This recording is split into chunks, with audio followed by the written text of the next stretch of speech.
السلام عليكم ورحمة الله وبركاته. أهلا بكم. إن شاء الله هذه الحلقة هتكون بعنوان أين الأسفار الضائعة. في الحقيقة احنا قلنا قبل كده إن الكتاب المقدس الموجود الآن إما أن يكون 66 سفر أو 73 سفر. 66 سفر كما يؤمن البروتستانت، و73 سفر كما يؤمن الكاثوليك والأرثوذكس. لكن العدد الفعلي والحقيقي للأسفار أكتر من كده بكتير. قال بعض علماء المسيحية أن الكتاب المقدس بينقصه 46 سفر، قال بعضهم 20، وقال البعض الآخر لا يمكن إحصاء الأسفار المفقودة أو الضائعة. لكن احنا الآن هنذكر مجموعة من الأسفار الضائعة لم يختلف عليها أحد أنها ضاعت. على سبيل المثال سفر حروب الرب ذكر في سفر العدد 21-14، سفر ياشر ذكر في سفر يشوع 10-13، سفر أمور سليمان ذكر في سفر ملوك الأول 11-41، سفر مرثية إرميا ذكر في سفر أخبار الأيام الثاني 35-25، سفر أمور يوشيا ذكر في سفر أخبار الأيام الثاني 35-25،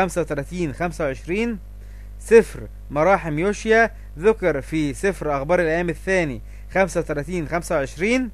سفر أخبار ناثان النبي ذكر في سفر أخبار الأيام الثاني 9-29، سفر أخبار سمع النبي أو شمعي النبي ذكر في سفر أخبار الأيام الثاني 12-15، سفر إخيا النبي الشيلوني ذكر في سفر أخبار الأيام الثاني 9-29، سفر رؤى يعدو ذكر في سفر أخبار الأيام الثاني 9-29، سفر أخبار جاد الرائي ذكر في سفر أخبار الأيام الأول 29-31،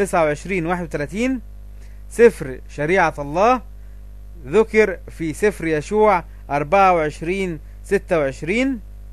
سفر توراة موسى ذكر في سفر يشوع 8-31، سفر شريعة موسى ذكر في سفر يشوع 23-6، سفر أخبار صمويل الرائي ذكر في سفر أخبار الأيام الأول 29-29، سفر حياة الخروف ذكر في سفر رؤى يوحنا 8-13.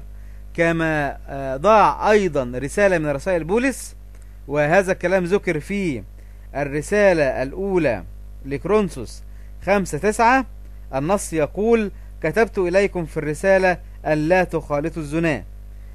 في رسالة كتب فيها بولس لا تخالطوا الزنا.